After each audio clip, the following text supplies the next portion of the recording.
Pride and Prejudice by Jane Austen. Chapter 9.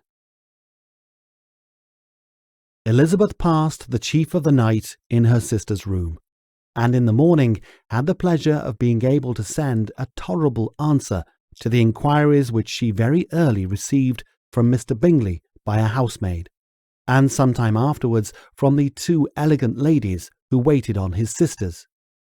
In spite of this amendment, however, she requested to have a note sent to Longbourn, desiring her mother to visit Jane and form her own judgment of the situation. The note was immediately dispatched, and its contents as quickly complied with. Mrs. Bennet, accompanied by her two youngest girls, reached Netherfield after the family breakfast. Had she found Jane in any apparent danger, Mrs. Bennet would have been miserable. But being satisfied on seeing her that her illness was not alarming, she had no wish of her recovering immediately, as her restoration to health would probably remove her from Netherfield. She would not listen, therefore, to her daughter's proposal of being carried home. Neither did the apothecary, who arrived about the same time, think it at all advisable. After sitting a little while with Jane, on Miss Bingley's appearance and invitation, the mother and three daughters all attended her into the breakfast parlour. Bingley met them with hopes that Mrs. Bennet had not found Miss Bennet worse than she expected. "Indeed I have, sir," was her answer. "She is a great deal too ill to be moved. Mr. Jones said we must not think of moving her. We must trespass a little longer on your kindness." "Removed?" cried Bingley. "It must not be thought of. My sister, I am sure we will not hear of her removal." "You may depend upon it, madam," said Miss Bingley with cold civility, "that Miss Bennet will receive every possible attention while she remains with us." Mrs. Bennet was profuse in her acknowledgments. "I am sure," she added, "if it were not for such good friends, I do not know what would become of her. For she is very ill indeed, and suffers a vast deal, though with the greatest patience in the world, which is always the way for her, for she has, without exception, the sweetest temper I have ever met with. I often tell my other girls they are nothing to her. You have a sweet room here, Mr. Bingley, and a charming prospect over the gravel walk. I do not know a place in the country that is equal to Netherfield. You will not think of quitting it in a hurry, I hope, though you have but a short lease." "Whatever I do is done in a hurry," replied he, "and therefore, if I should resolve to quit Netherfield, I should probably be off in 5 minutes. At present, however, I consider myself as quite fixed here." "That is exactly what I should have supposed of you," said Elizabeth. "You begin to comprehend me, do you?" cried he, turning towards her. "Oh yes, I understand you perfectly." "I wish I might take this for a compliment, but to be so easily seen through, I am afraid is pitiful." "That is as it happens. It does not follow that a deep, intricate character is more or less estimable than such a one as yours." "Lizzie," cried her mother, "remember where you are, and do not run on in the wild manner that you are suffered to do at home." "I did not know before," continued Bingley immediately, "that you were a studier of character. It must be an amusing study." "Yes, but intricate characters are the most amusing. They have at least that advantage." "The country," said Darcy, "can in general supply but a few subjects for such a study. In a country environment, you move in a very confined and unvarying society. But people themselves alter so much that there is something new to be observed in them forever." "Yes, indeed," cried Mrs. Bennet, offended by his manner of mentioning a country neighbourhood. "I assure you there is quite as much of that going on in the country as in town." Everybody was surprised, and Darcy, after looking at her for a moment, turned silently away. Mrs. Bennet, who had fancied she gained a complete victory over him, continued her triumph. "I cannot see that London has any great advantage over the country, for my part, except for the shops and public places. The country is a vast deal pleasanter, is it not, Mr. Bingley?" "When I'm in the country," he replied, "I never wish to leave it, and when I'm in town it's pretty much the same. They have each their advantages, and I can be equally happy in either." "Aye, that is because you have the right disposition. But that gentleman," looking at Darcy, "seemed to think the country was nothing at all." "Indeed, mamma, you are mistaken," said Elizabeth, blushing for her mother. "You quite mistook Mr. Darcy. He only meant that there was not such a variety of people to be met with in the country as in the town, which you must acknowledge to be true."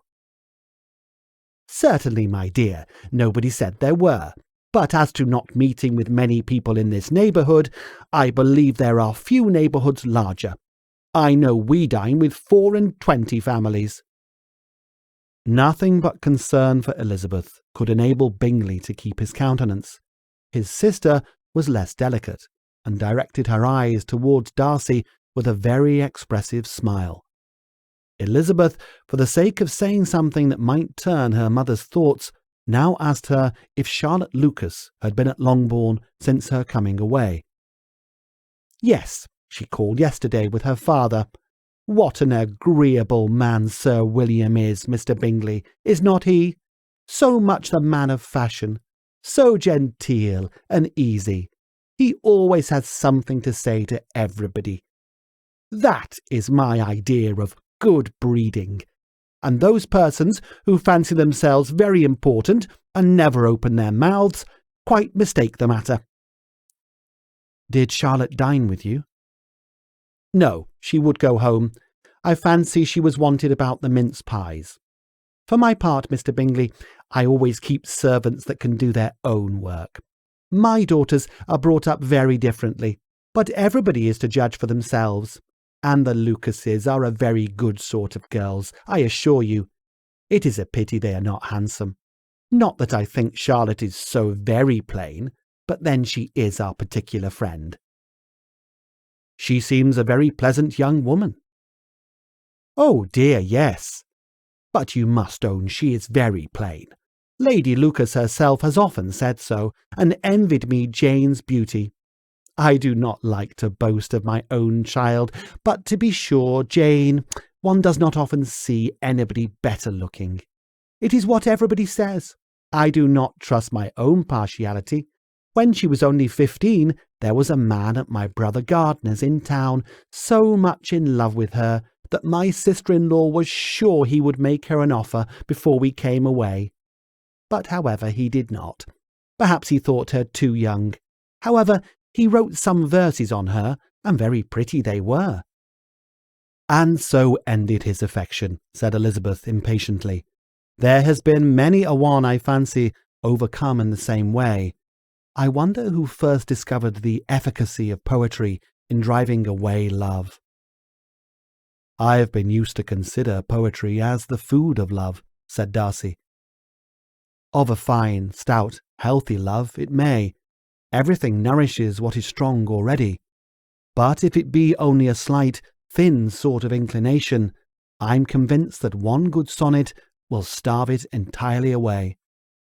Darcy only smiled, and the general pause which ensued made Elizabeth tremble lest her mother should be exposing herself again.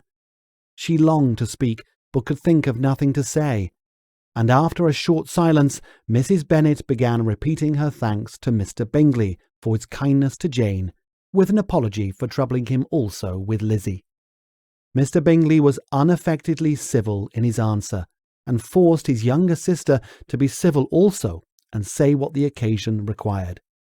She performed her part indeed without much graciousness, but Mrs. Bennet was satisfied, and soon afterwards ordered her carriage. Upon this signal, the youngest of her daughters put herself forward. The two girls had been whispering to each other during the whole visit, and the result of it was that the youngest should tax Mr. Bingley with having promised on his first coming into the country to give a ball at Netherfield. Lydia was a stout, well-grown girl of 15, with a fine complexion and good-humoured countenance, a favourite with her mother, whose affection had brought her into public at an early age. She had high animal spirits, and a sort of natural self-consequence which the attention of the officers, to whom her uncle's good dinners and her own easy manners recommended her, had increased into assurance. She was very equal, therefore, to address Mr. Bingley on the subject of the ball, and abruptly reminded him of his promise, adding that it would be the most shameful thing in the world if he did not keep it. His answer to this sudden attack was delightful to their mother's ear. "I am perfectly ready, I assure you, to keep my engagement, and when your sister is recovered, you shall, if you please, name the very day of the ball. But you would not wish to be dancing when she is ill." Lydia declared herself satisfied. Oh yes, it would be much better to wait till Jane was well, and by that time most likely Captain Carter would be at Meryton again. "And when you have given your ball," she added, "I shall insist on their giving one also. I shall tell Colonel Forster it will be quite a shame if he does not." Mrs. Bennet and her daughters then departed, and Elizabeth returned instantly to Jane, leaving her own and her relations' behaviour to the remarks of the two ladies and Mr. Darcy, the latter of whom, however, could not be prevailed on to join in their censure of her, in spite of all Miss Bingley's witticisms on fine eyes.